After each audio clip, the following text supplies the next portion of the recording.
Hi hello friends, welcome to my channel AJ Kuchchu creations. ಇವತ್ತೊಂದು semi bridal ಕುಚ್ಚು design ತೋರಿಸ್ಕೊಡ್ತಾ ಇದ್ದೀನಿ. ಈಗ ಅದಕ್ಕೆ ಮೊದಲು 6 ಎಳೆ ದಾರನ ಗಂಟು ಹಾಕ್ಕೊಂಡಿದ್ದೀನಿ. ಹಾಗೆ 10 ಅಥವಾ 11 ನಂಬರ್ ಕ್ರೋಶೆ ನೀಡಲ್ನ ತಗೊಂಡು ಈ ರೀತಿ ಬಟ್ಟೆಗೆ ನಾಟ್ನ ಮಾಡ್ಕೊಳ್ಬೇಕು. ಅದಕ್ಕೆ ಸ್ಟಾರ್ಟಿಂಗಲ್ಲಿ ನಾಟ್ ಅಥವಾ ಸಿಂಗಲ್ ಕ್ರೋಶೆ ಅಂತ ಕರಿತೀವಿ ಇದನ್ನು. ಅದಾದಮೇಲೆ ಇಲ್ಲಿಂದ 2 ಚೈನ್ ಹಾಕ್ಕೊಂಡು ಸೂಜಿ ಮೇಲೆ ದಾರನ ಸುತ್ಕೊಂಡ್ಬಿಟ್ಟು ಪಕ್ಕದಲ್ಲಿ ನೀಡಲ್ನ ಹಾಕಿ ದಾರನ ಮೇಲೆ ಇಳ್ಕೊಳ್ಬೇಕು. ನೀಡಲ್ ಮೇಲೆ 3 ದಾರ ಇರುತ್ತೆ, ಎರಡಕ್ಕೊಂದು ಮಾಡ್ಕೊಳ್ಬೇಕು. ಇದನ್ನು ಡಬಲ್ ಕ್ರೋಶೆ ಅಂತ ಕರಿತೀವಿ. ಮತ್ತೆ ಸೂಜಿ ಮೇಲೆ ದಾರನ ಸುತ್ಕೊಂಡು ಪಕ್ಕದಲ್ಲೇ ಡಬಲ್ ಕ್ರೋಶೆನ ಮಾಡ್ಕೊಳ್ಬೇಕು. ಇದೊಂದು ಲೆಂತು ಈವನ್ ಆಗಿರಬೇಕು. ಮತ್ತು ಬಟ್ಟೆಗೆ ಚುಚ್ಚಿರಲ್ಲ ನೀಡಲು, ಅದು ಕೂಡ ಸೇಮು ಲೆಂತಲ್ಲೇ ಇರಬೇಕಾಗತ್ತೆ. ಪಕ್ಕ ನೀಟಾಗಿ ಬರಬೇಕು. ಮೇಲೆ ಕೆಳಗೆ ಮಾಡಿಕೊಂಡ್ರೆ ನಿಮಗೆ ಫಿನಿಶಿಂಗ್ ಅಷ್ಟು ನೀಟಾಗಿ ಬರೋದಿಲ್ಲ. ಆದಷ್ಟು ಸಮವಾಗಿ ಬರೋ ರೀತಿ ಟ್ರೈ ಮಾಡಿ. ಸೊ ಇದೇ ರೀತಿ ನಾವು ಪಕ್ಕನೇ 9 ಕಂಬಗಳನ್ನ ಅಂದರೆ ಡಬಲ್ ಕ್ರೋಶೆಗಳನ್ನ ಮಾಡ್ಕೊಳ್ಬೇಕಾಗುತ್ತೆ. ಇದನ್ನು ನಾವು ಒಂದು ಬಾಕ್ಸ್ ಅಂತಲೂ ಕರಿತೀವಿ. ಸೊ ಈಗ ಪಕ್ಕನೇ 9 ಡಬಲ್ ಕ್ರೋಶೆನ ಮಾಡ್ಕೊಳ್ಬೇಕು. ಒಂದು ಡಾಟ್ ಅಷ್ಟು ಗ್ಯಾಪ್ ಬಿಟ್ಟರೆ ಸಾಕು. ತೀರಾ ಜಾಸ್ತಿನೂ ಗ್ಯಾಪ್ ಕೊಡೋಕೆ ಹೋಗಬೇಡಿ. ಮತ್ತು ಒಂದೇ ಹೋಲ್ಗೂ ಕೂಡ ಡಬಲ್ ಕ್ರೋಶೆಗಳನ್ನ ಮಾಡ್ಕೊಂಡು ಹೋಗ್ಬಾರ್ದು. ಸೊ ನೋಡಿ, ಈ ರೀತಿಯಾಗಿ ಕಾಣಿಸ್ಬೇಕು. ಸ್ಟಾರ್ಟಿಂಗಲ್ಲಿ 2 ಚೈನ್ ಹಾಕ್ಕೊಂಡಿರ್ತೀವಲ್ವ, ಅದನ್ನು ಬಿಟ್ಟು 9 ಡಬಲ್ ಕ್ರೋಶೆಗಳನ್ನ ಮಾಡ್ಕೊಳ್ಬೇಕು. ಸ್ಟಾರ್ಟಿಂಗು 2 ಚೈನ್ ಕನ್ಸಿಡರ್ ಮಾಡಬೇಡಿ, ಅದನ್ನು ಬಿಟ್ಟು 9 ಡಬಲ್ ಕ್ರೋಶೆಗಳನ್ನ ಮಾಡ್ಕೊಳ್ಬೇಕಾಗುತ್ತೆ. 9 ಡಬಲ್ ಕ್ರೋಶೆ ಆದಮೇಲೆ ಇಲ್ಲಿ 4 ಅಥವಾ 5 ಚೈನ್ನ ಹಾಕ್ಕೊಳ್ಬೇಕು. ನಾನಿಲ್ಲಿ 5 ಚೈನ್ಗಳನ್ನ ಹಾಕ್ಕೊಂಡು, ಸೊ ಇಲ್ಲಿಗೆ ಬರುತ್ತೋ ನೋಡಿಕೊಂಡು ಸ್ವಲ್ಪ ಹಿಂದಕ್ಕೆ, ಅಂದರೆ 4 ಚೈನ್ ಹಾಕ್ಕೊಂಡ್ರೆ ಬರುತ್ತಲ್ಲ ಗ್ಯಾಪು, ಅಷ್ಟಕ್ಕೆ ಅಂದಾಜಲ್ಲಿ ಸ್ವಲ್ಪ ಲೂಸಾಗಿ ನನಗೆ ಡಬಲ್ ಕ್ರೋಶೆನ ಮಾಡ್ಕೊಳ್ತಾ ಇದ್ದೀನಿ. ಡಬಲ್ ಕ್ರೋಶೆ ಮಾಡಿಕೊಂಡು ಪಕ್ಕನೇ 6 ಡಬಲ್ ಕ್ರೋಶೆನ ಮಾಡ್ಕೊಳ್ಬೇಕು. ಸೊ 6 ಡಬಲ್ ಕ್ರೋಶೆ ಆದಮೇಲೆ ಬಟ್ಟೆನ ಉಲ್ಟಾ ತಿರುಗಿಸ್ಕೊಳ್ಬೇಕು. ಫಸ್ಟ್ ಡಬಲ್ ಕ್ರೋಶೆ ಮೇಲೆ ಹೋಲ್ ಕಾಣಿಸುತ್ತಲ್ಲ, ಅಲ್ಲಿಗೆ ಒಂದು ಸಿಂಗಲ್ ಕ್ರೋಶೆ ಮಾಡ್ಕೊಳ್ಬೇಕು. ಅದಾದ ನಂತರ ಸೆಕೆಂಡ್ ಹೋಲ್ ಮೇಲೆ ಇನ್ನೊಂದು ಸಿಂಗಲ್ ಕ್ರೋಶೆ. ಅದಾದ ನಂತರ 3rd ಹೋಲ್ ಮೇಲೆ ಇನ್ನೊಂದು ಸಿಂಗಲ್ ಕ್ರೋಶೆ. ಸೊ ನೋಡಿ, 3 ಟೈಮ್ಸ್ ಸಿಂಗಲ್ ಕ್ರೋಶೆ ಮಾಡ್ಕೊಂಡಿದ್ದೀವಿ. ಇದು ಒಂದೇ ಸಲ ಮಾಡೋದ್ರಿಂದ ಡಿಸೈನ್ನ, ಹಾಗಾಗಿ ನಾನು ಟರ್ನ್ ಮಾಡ್ಕೊಳ್ತಾ ಇದ್ದೀವಿ. ಸೊ ಅದಾದಮೇಲೆ ಸೂಜಿ ಮೇಲೆ ದಾರನ ಸುತ್ಕೊಂಡು ಆ 5 ಚೈನ್ ಗ್ಯಾಪ್ ಇರುತ್ತಲ್ಲ, ಅಲ್ಲಿ ನೀಡಲ್ ಹಾಕಿ ಡಬಲ್ ಕ್ರೋಶೆನ ಮಾಡ್ಕೊಳ್ಬೇಕು. ಸೂಜಿ ಮೇಲೆ ದಾರ ಸುತ್ಕೋಬೇಕು, ಗ್ಯಾಪಲ್ಲಿ ನೀಡಲ್ ಹಾಕಿ ದಾರನ ಎಳ್ಕೊಂಡು ಎರಡಕ್ಕೊಂದು ಮಾಡ್ಕೊಳ್ಬೇಕು. ಸೊ ಇದೇ ರೀತಿ 12 ಡಬಲ್ ಕ್ರೋಶೆಗಳನ್ನ ಈ ಗ್ಯಾಪಲ್ಲಿ ಫಿಲ್ ಮಾಡಬೇಕಾಗುತ್ತೆ. ಇದು ಒಂದು ಸಿಂಗಲ್ ಸ್ಟೆಪ್ಪಲ್ಲಿ ಮುಗ್ದೋಗ್ಬಿಡುತ್ತೆ ಡಿಸೈನು. ತುಂಬ ಗ್ರ್ಯಾಂಡಾಗಿ ಕೂಡ ಬರುತ್ತೆ ಲುಕ್ಕು. ಸೊ ಸಿಂಗಲ್ ಸ್ಟೆಪ್ಪಲ್ಲಿ ಮುಗಿಸಿದಂದರೆ ಯಾರು ನಂಬೋದಿಲ್ಲ, ಅಷ್ಟು ಚೆನ್ನಾಗಿ ಕಾಣಿಸುತ್ತೆ ಡಿಸೈನು. ಸೊ ಇದೇ ರೀತಿ 12 ಕಂಬಗಳನ್ನ ಲೆಂತ್ ಈವನ್ ಆಗಿ ಬರೋ ರೀತಿ ನೋಡಿಕೊಂಡು ಡಬಲ್ ಕ್ರೋಶೆನ ಮಾಡ್ಕೊಳ್ಬೇಕು. ಸ್ಟಾರ್ಟಿಂಗಲ್ಲಿ 3 ಗ್ಯಾಪ್ನ ಬಿಡಬೇಕು. ನೋಡಿ, 1 2 3 ಬಿಟ್ಟು 4ನೇ ಹೋಲ್ ಇರುತ್ತಲ್ಲ ಡಬಲ್ ಕ್ರೋಶೆ ಮೇಲೆ, ಅಲ್ಲಿಗೆ ಲಾಕ್ ಮಾಡ್ಕೊಳ್ಬೇಕು. ಸೊ ಅದಾದಮೇಲೆ ನೆಕ್ಸ್ಟ್ ಹೋಲಲ್ಲಿ ಒಂದು ಸಿಂಗಲ್ ಕ್ರೋಶೆ, ಅದರ ನೆಕ್ಸ್ಟ್ ಹೋಲಲ್ಲಿ ಸಿಂಗಲ್ ಕ್ರೋಶೆ. ಆ ಹೋಲ್ ಗ್ಯಾಪ್ ನಿಮಗೆ ನೀಟಾಗಿ ಕಾಣಿಸುತ್ತೆ. ಸೊ 3 ಟೈಮ್ಸ್ ಸಿಂಗಲ್ ಕ್ರೋಶೆ ಆದಮೇಲೆ ಈ ರೀತಿ ಬಟ್ಟೆನ ಉಲ್ಟಾ ತಿರುಗಿಸ್ಕೊಳ್ಬೇಕು. ಉಲ್ಟಾ ತಿರುಗಿಸ್ಕೊಂಡು ಫಸ್ಟ್ ಹೋಲ್ ಕಾಣಿಸುತ್ತೆ ನಿಮಗೆ. ಸೊ ಆ ಹೋಲ್ ಮೇಲೆ ಆ ಹೋಲಲ್ಲಿ ಒಂದು ಸಿಂಗಲ್ ಕ್ರೋಶೆ ಮಾಡ್ಕೊಳ್ಳೋದು. ಅದಾದ ನಂತರ ಇನ್ನೊಂದು ಚೈನ್. ಸ್ಟಾರ್ಟಿಂಗಲ್ಲಿ ಮಾತ್ರ ಒಂದು ಸಿಂಗಲ್ ಕ್ರೋಶೆ, ಒಂದು ಚೈನು. ಅದಾದಮೇಲೆ ಅದೇ ಹೋಲಿಗೆ ಸೂಜಿ ಮೇಲೆ ದಾರನ ಸುತ್ಕೊಂಡು ಡಬಲ್ ಕ್ರೋಶೆನ ಮಾಡ್ಕೊಳ್ಬೇಕು. ನಾವು 2 ಚೈನು ಹಾಕ್ಕೊಂಡಿದ್ದೀವಲ್ಲ ಅಲ್ಲಿಗೆ. ಅದಾದಮೇಲೆ ನಾನು ದಾರದಲ್ಲಿ ಈ ರೀತಿ ಮಣಿನ ಸ್ಮಾಲ್ ಬೀಡನ್ನ ಇಟ್ಕೊಂಡಿದ್ದೆ. ಈಗ ಒಂದು ಬೀಡನ್ನ ಬಿಟ್ಟು ಸೂಜಿ ಮೇಲೆ ದಾರನ ಸುತ್ಕೊಳ್ಬೇಕು. ಅದೇ ಹೋಲ್ ಗ್ಯಾಪಿಗೆ ಡಬಲ್ ಕ್ರೋಶೆನ ಮಾಡ್ಕೊಳ್ಬೇಕು. ಈಗ ಆ ಬೀಡನ್ನ ಮುಂದಕ್ಕೆ ತಳ್ಕೊಂಡು ಎರಡಕ್ಕೊಂದು ಮಾಡೋದು. ಈ ರೀತಿ ಒಂದು ಬೀಡ್ ಆದಮೇಲೆ ಬರೀ ಹಾಗೇನೆ ಒಂದು ಡಬಲ್ ಕ್ರೋಶೆ ಮಾಡಬೇಕು. ಫಸ್ಟು 2 ಚೈನು, 1 ಕಂಬ, ಅದಾದ ನಂತರ ಬೀಡ್ ಹಾಕಿದ ಮೇಲೆ 2 ಕಂಬ. ಸೊ ಇಷ್ಟಾದ್ಮೇಲೆ ಸೂಜಿ ಮೇಲೆ ಒಂದ್ಸಲ ದಾರನ ಸುತ್ತಕೊಂಡು ಅಲ್ಲಿ ನಾವು ಕಂಬಗಳು ಹಾಕೊಂಡಿರ್ತೀವಿ ಡಬಲ್ ಕ್ರೋಶ 1 2 3ನೇ ಹೋಲ್ಗೆ ಡಬಲ್ ಕ್ರೋಶ ಮಾಡ್ಕೊಳ್ಬೇಕು. 3ನೇ ಕಂಬ ಏನಿರುತ್ತೆ ಅದ್ರ ಮೇಲೆ ಡಬಲ್ ಕ್ರೋಶ ಮಾಡ್ಕೊಳ್ಬೇಕು. ನೋಡಿ ಈ ರೀತಿಯಾಗಿ ಕಾಣಿಸುತ್ತೆ ಡಿಸೈನ್. ಸೊ ಇವಾಗ ಇಲ್ಲಿಂದ 2 ಚೈನ್ ಮಾಡ್ಕೊಳ್ಳೋದು, ಸೂಜಿ ಮೇಲೆ ದಾರನ ಸುತ್ತಕೊಂಡು ಈ ಹೋಲ್ ಗ್ಯಾಪ್ ಕಾಣಿಸ್ತಾ ಇರುತ್ತೆ ನಮಗೆ, ಅಲ್ಲಿಗೆ ಡಬಲ್ ಕ್ರೋಶನ ಮಾಡ್ಕೊಳ್ಬೇಕು. 2ಕ್ಕೆ 1, ಸೊ 2ಕ್ಕೆ 1. ಈಗ ಒಂದು ಬೀಡ್ನ ತಳ್ಳಬೇಕು. ಸೊ ನೋಡಿ ಈ ರೀತಿ ಮೇನ ಬಿಟ್ಕೊಂಡು ಸೂಜಿ ಮೇಲೆ ದಾರನ ಸುತ್ತಕೊಂಡು ಹೋಲಲ್ಲಿ ಹಾಕಿ ದಾರನ ಮೇಲೆ ಕೇಳ್ಕೊಳ್ಬೇಕು. ಸೂಜಿ ಮೇಲೆ 3 ದಾರ ಇರುತ್ತೆ, 2ಕ್ಕೆ 1 ಮಾಡಿ ಬೀಡ್ನ ಮುಂದಕ್ಕೆ ತೊಳ್ಕೊಳ್ಳೋದು. ಇದಾದ ನಂತರ 2 ದಾರ ಸೇರಿ 1 ಮಾಡ್ಕೊಳ್ಬೇಕು. ಬೀಡ್ ಹಾಕಿ ಡಬಲ್ ಕ್ರೋಶ ಆದ್ಮೇಲೆ 1 ಸಲ ಡಬಲ್ ಕ್ರೋಶ ಮಾಡ್ಕೊಳ್ಬೇಕು. ನೋಡಿ ಅದೇ ಹೋಲಲ್ಲಿ ಡಬಲ್ ಕ್ರೋಶನ ಮಾಡ್ಕೊಳ್ಬೇಕು. ಅದಾದ್ಮೇಲೆ ಸೂಜಿ ಮೇಲೆ ದಾರನ ಸುತ್ತಕೊಳ್ಬೇಕು.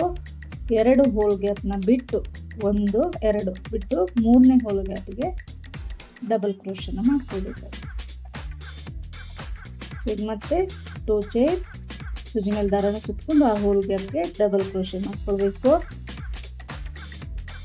ಅದಾದ್ಮೇಲೆ ಒಂದು ಬೀಡ್ನ ತಳ್ಳಿಬಿಟ್ಟು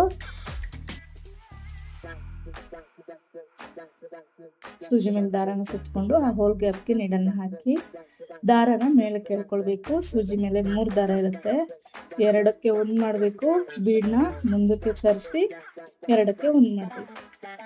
ಅದಾದ್ಮೇಲೆ ಇನ್ನೊಂದ್ಸಲ ಡಬಲ್ ಕ್ರೋಶನ ಮಾಡ್ಕೊಳ್ಬೇಕಾಗುತ್ತೆ. ಇವಾಗ ಸೂಜಿ ಮೇಲೆ ದಾರನ ಸುತ್ತಕೊಂಡು 2 ಡಬಲ್ ಕ್ರೋಶ ಬಿಟ್ಟು 3ನೇ ಡಬಲ್ ಕ್ರೋಶ ಮೇಲೆ ಡಬಲ್ ಕ್ರೋಶ ಮಾಡ್ಕೊಳ್ಬೇಕು. ಯೂಶುವಲ್ ಆಗಿ ನಾವಿಲ್ಲಿ ಡಬಲ್ ಕ್ರೋಶ ಬದಲಿಗೆ ಸಿಂಗಲ್ ಕ್ರೋಶ ಮಾಡ್ಕೊಂಡು ಹೋಗ್ತೀವಿ. ಇದೊಂದು ಸ್ವಲ್ಪ ಡಿಫ್ರೆಂಟ್ ಆಗಿ ಕಾಣಿಸುತ್ತೆ ಡಿಸೈನು. ಇದೇ ರೀತಿ 5 ಸಲ ಮಾಡ್ಕೊಳ್ಬೇಕು. ಇನ್ನು ಪೆಟಲ್ಸ್ ಅಂತಾನು ಹೇಳ್ಬೋದು. 6ನೇ ಕಂಬದ ಮೇಲೆ ಸಿಂಗಲ್ ಕ್ರೋಶನ ಮಾಡ್ಕೊಳ್ಬೇಕಾಗುತ್ತೆ. ಡಬಲ್ ಕ್ರೋಶ ಮಾಡೋ ಹಾಗಿಲ್ಲ. ಸೊ ಲಾಸ್ಟಲ್ಲಿ ಸಿಂಗಲ್ ಕ್ರೋಶ ಮಾಡ್ಕೊಳ್ಬೇಕು. ಸೊ ಈ ರೀತಿಯಾಗಿ ಕಾಣಿಸುತ್ತೆ ಡಿಸೈನ್. ಸೊ ಅದಾದ್ಮೇಲೆ ಸೂಜಿ ಮೇಲೆ ದಾರನ ಸುತ್ತಕೊಂಡು ಬಟ್ಟೆಗೆ ಡಬಲ್ ಕ್ರೋಶಗಳನ್ನ ಮಾಡ್ಕೊಂಡು ಹೋಗ್ಬೇಕು. ಸೊ ಇದು ಕೂಡ ಲೆಂತ್ ಈವನ್ ಆಗಿ ಬರಬೇಕಾಗುತ್ತೆ. ಸೊ ಇಲ್ಲಿ 6 ಡಬಲ್ ಕ್ರೋಶನ ಮಾಡ್ಕೊಳ್ಬೇಕು ಬೇಸ್ ಲೈನ್. ಸೊ ನಾವು ಸ್ಟಾರ್ಟಿಂಗ್ 9 ಕಂಬ ಹಾಕಿರ್ತೀವಲ್ಲ, ಅದೇ ರೀತಿ ಇಲ್ಲಿ ಕೂಡ 9 ಕಂಬ ಬರ್ಲಿಕ್ಕೋಸ್ಕರ 3 ಕಂಬನ ಮಾಡ್ಕೊಳ್ಬೇಕಾಗುತ್ತೆ. ಸ್ಟಾರ್ಟಿಂಗ್ 6 ಹಾಕಿರ್ತೀವಿ, ಹಾಗಾಗಿ ಈಗ 3 ಕಂಬನ ಮಾಡ್ಕೊಳ್ಳಿ. ಸೊ ಇಷ್ಟೇ ಡಿಸೈನು. ನೋಡಿ ಒಂದೇ ಸ್ಟೆಪ್ಪಲ್ಲಿ ನೀಟಾಗಿ ಬರುತ್ತೆ ಡಿಸೈನು. ಈಗ ಇದಿಷ್ಟ ಆದಮೇಲೆ 3 ಚೈನ್ ಹಾಕಿ ಸೂಜಿ ಮೇಲೆ ದಾರನ ಸುತ್ತಕೊಂಡು ಎಲ್ಲಿಗೆ ಬರುತ್ತೆ ನೋಡ್ಕೊಂಡು ಅಲ್ಲಿಗೆ ಬಟ್ಟೆಗೆ ಡಬಲ್ ಕ್ರೋಶನ ಮಾಡ್ಕೊಳ್ಬೇಕು. ಇದು ಬಂದು ಇಲ್ಲಿ ಹುಚ್ಚು ಕಟ್ಟಲಿಕ್ಕೋಸ್ಕರ ಇಲ್ಲಿ 3 ಚೈನ್ನ ಹಾಕ್ಕೊಳ್ಬೇಕು. ಸೊ ಇದಾದಮೇಲೆ ಮತ್ತೆ ಕಂಟಿನ್ಯೂಸ್ ಆಗಿ 9 ಡಬಲ್ ಕ್ರೋಶಗಳನ್ನ ಮಾಡ್ಕೊಂಡು ಹೋಗ್ಬೇಕು. ಸೊ ಇಲ್ಲಿ ಪಕ್ಕ ಪಕ್ಕ ನೋಡಿಕೊಂಡು ಈವನ್ ಆಗಿ ಲೆಂತ್ ಬರೋ ರೀತಿ 9 ಡಬಲ್ ಕ್ರೋಶಸ್ನ ಮಾಡ್ಕೊಳ್ಬೇಕಾಗುತ್ತೆ. 9 ಡಬಲ್ ಕ್ರೋಶ ಆದಮೇಲೆ ಈಗ 5 ಚೈನ್ಗಳನ್ನ ಹಾಕ್ಕೊಳ್ಬೇಕಾಗುತ್ತೆ. 5 ಚೈನ್ ಹಾಕ್ಕೊಂಡು ಸೂಜಿ ಮೇಲೆ ದಾರನ ಸುತ್ತಕೊಂಡು 4 ಚೈನ್ ಹಾಕಿದ್ರೆ ಬರುವಂಥ ಗ್ಯಾಪ್ಗೆ ನೋಡಿಕೊಂಡು ಬಟ್ಟೆಗೆ ಡಬಲ್ ಕ್ರೋಶನ ಮಾಡ್ಕೊಳ್ಬೇಕಾಗುತ್ತೆ.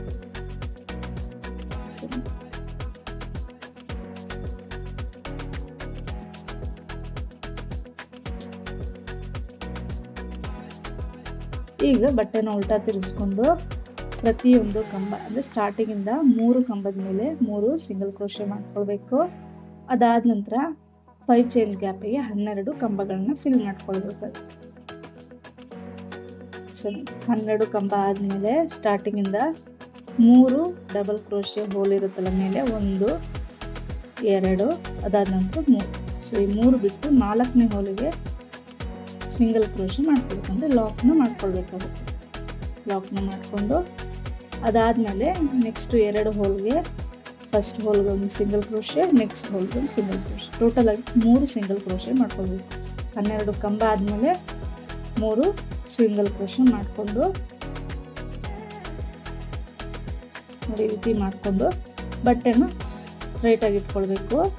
ಫಸ್ಟ್ ಹೋಲ್ಗೆ ಒಂದು ಸಲ ಸಿಂಗಲ್ ಕ್ರೋಶೆ ಮಾಡ್ಕೊಳ್ಬೇಕಾಗತ್ತೆ. ನೋಡಿ ಒಂದು ಸಲ ಸಿಂಗಲ್ ಕ್ರೋಶೆ ಮಾಡ್ಕೊಳ್ಬೇಕು. ಅದಾದ ನಂತರ ಒಂದು ಚೈನ್ ಮಾಡ್ಕೊಳ್ಬೇಕು. ಚೈನ್ ಮಾಡಿಕೊಂಡು ಸೂಜಿ ಮೇಲೆ ದಾರನ ಸುತ್ಕೊಂಡು ಫಸ್ಟ್ ಹೋಲ್ ಗ್ಯಾಪ್ ಇರುತ್ತಲ್ಲ ಅಲ್ಲಿಗೆ ಡಬಲ್ ಕ್ರೋಶೆನ ಮಾಡ್ಕೊಳ್ಬೇಕಾಗತ್ತೆ. ಎರಡಕ್ಕೊಂದು, ಎರಡಕ್ಕೆ ಒಂದು. ಸೊ ಅದಾದ ನಂತರ ಬೀಡ್ನ ಬಿಟ್ಟು ಅದೇ ಗ್ಯಾಪಲ್ಲಿ ಇನ್ನೊಂದ್ಸಲ ಡಬಲ್ ಕ್ರೋಶೆನ ಮಾಡ್ಕೊಳ್ಬೇಕು. ಒಂದ್ಸಲ ಎರಡಕ್ಕೊಂದಾದ್ಮೇಲೆ ಬೀಡ್ನ ಮುಂದಕ್ಕೆ ತಳ್ಕೊಳ್ಬೇಕು. ತಳ್ಕೊಂಡು ಮತ್ತೆ ಎರಡಕ್ಕೆ ಒಂದು ಮಾಡ್ಕೊಳ್ಳೋದು. ಅದಾದ ನಂತರ ಸೂಜಿ ಮೇಲೆ ದಾರನ ಸುತ್ಕೊಂಡು ಇನ್ನೊಂದು ಅದೇ ಹೋಲ್ ಗ್ಯಾಪ್ಗೆ ಡಬಲ್ ಕ್ರೋಶೆನ ಮಾಡ್ಕೊಳ್ಬೇಕಾಗುತ್ತೆ. ಸೊ ಈಗ ಸೂಜಿ ಮೇಲೆ ದಾರನ ಸುತ್ಕೊಳ್ಬೇಕು. ಈ 12 ಕಂಬ ಏನಿರುತ್ತೆ ಅದರಲ್ಲಿ 2 ಗ್ಯಾಪ್ನ ಬಿಟ್ಟು 3ನೇ ಗ್ಯಾಪಿಗೆ ಡಬಲ್ ಕ್ರೋಶೆನ ಮಾಡ್ಕೊಂಡು ಹೋಗ್ಬೇಕು. ಸೊ ಈಗ ಮತ್ತೆ 2 ಚೈನ್ ಮಾಡ್ಕೊಂಡು ಇದೇ ರೀತಿ ಪೆಟಲ್ಸ್ನ ಮಾಡ್ಕೊಳ್ಬೇಕು. 5 ಪೆಟಲ್ಸ್ ಆದಮೇಲೆ ಇಲ್ಲಿ 6ನೇ ಕಂಬದ ಮೇಲೆ ಗ್ಯಾಪ್ ಏನಿರುತ್ತೆ ಸೊ ಇಲ್ಲಿಗೆ ಸಿಂಗಲ್ ಕ್ರೋಶೆ ಮಾಡ್ಕೊಳ್ಬೇಕು. ಸೊ ಡಬಲ್ ಕ್ರೋಶೆ ಮಾಡೋದಲ್ಲ, ಸಿಂಗಲ್ ಕ್ರೋಶೆ ಮಾಡ್ಕೊಳ್ಬೇಕು. ನೋಡಿ ಸಿಂಗಲ್ ಕ್ರೋಶೆ ಮಾಡ್ಕೊಂಡಿದ ನಂತರ ಪಕ್ಕದಲ್ಲಿ 3 ಡಬಲ್ ಕ್ರೋಶೆನ ಮಾಡ್ಕೊಳ್ಬೇಕಂದ್ರೆ ಬಟ್ಟೆಗೆ ಬೇಸ್ ಲೈನ್ ಇರುತ್ತೆ ಅದೇ ರೀತಿ ಕಾಣಿಸೋದಕ್ಕೆ 3 ಡಬಲ್ ಕ್ರೋಶೆಸ್ನ ಮಾಡ್ಕೊಂಡು ಹೋಗ್ಬೇಕಾಗುತ್ತೆ.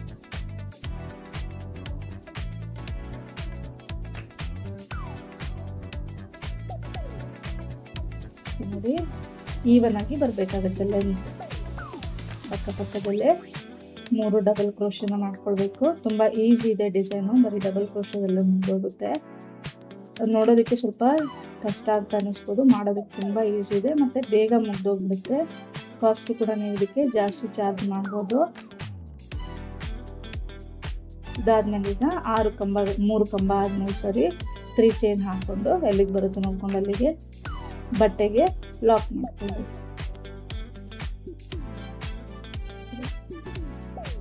ಈ ರೀತಿ ಲಾಕ್ ಮಾಡ್ಕೊಂಡು ಇಲ್ಲಿ ಕುಚ್ಚು ಕಟ್ಕೊಳ್ಳೋದು. ಸೊ ಇದೇ ರೀತಿಯಾಗಿ ಡಿಸೈನ್ನ ಪೂರ್ತಿ ಕಂಟಿನ್ಯೂ ಮಾಡ್ಕೊಂಡು ಹೋಗ್ಬೇಕಾಗುತ್ತೆ. ನೋಡಿ ಈ ರೀತಿಯಾಗಿ ಕಾಣಿಸುತ್ತೆ ಡಿಸೈನ್. ಸ್ಟಿಫ್ ಆಗಿ ಬರುತ್ತೆ ಡಿಸೈನ್, ನಿಮಗೆಲ್ಲೂ ಕೂಡ ಬೆಂಡ್ ಆಗೋದಿಲ್ಲ, ನೀಟಾಗಿ ಕಾಣಿಸುತ್ತೆ. ಇದಕ್ಕೆ ನಾನು 137 ದಾರನ ಕುಚ್ಚು ಕಟ್ಟಿದ್ದೀನಿ. ನೀವು 120ರಿಂದ 150 ದಾರನ ಕುಚ್ಚು ಕಟ್ಕೊಳ್ಬೋದು. ಸೊ ನೋಡಿ ಬೇಕಿದ್ದಲ್ಲಿ ನೀವು ಮಧ್ಯದಲ್ಲಿ ಆರ್ಚ್ ಮೇಲೆ ನೀವು ಸ್ಟೋನ್ ಚೈನು ಅಥವಾ ಗೋಲ್ಡನ್ ಬಾಲ್ ಚೈನ್ ಕೂಡ ಸ್ಟಿಕ್ ಮಾಡ್ಕೊಳ್ಬೋದು, ಚೆನ್ನಾಗಿ ಕಾಣಿಸುತ್ತೆ. ಸೊ ಈ ರೀತಿಯಾಗಿದೆ ಡಿಸೈನ್. ಸೊ ಒಂದೇ ಸ್ಟೆಪ್ಪಲ್ಲಿ ಈ ಡಿಸೈನ್ನ ಫಿನಿಶ್ ಮಾಡ್ಬೋದು. ಸೊ ಈ ಡಿಸೈನ್ ಇಷ್ಟ ಆಗಿದೆ ಅಂತ ಅಂದ್ಕೊಳ್ತೀನಿ. ಈ ವಿಡಿಯೋ ಇಷ್ಟ ಆಗಿದ್ರೆ ಪ್ಲೀಸ್ ಲೈಕ್ ಮಾಡಿ ಮತ್ತು ನೀವು ಟ್ರೈ ಮಾಡಿ ಹೇಗೆ ಬಂತು ಅಂತ ಕಮೆಂಟ್ ಮಾಡಿ ತಿಳಿಸಿ. ನನ್ನ ಚಾನಲ್ನ ಹೊಸಬ್ರು ಯಾರಾದರೂ ನೋಡ್ತಾ ಇದ್ರೆ ಪ್ಲೀಸ್ ಸಬ್ಸ್ಕ್ರೈಬ್ ಮಾಡಿ ಸಪೋರ್ಟ್ ಮಾಡಿ.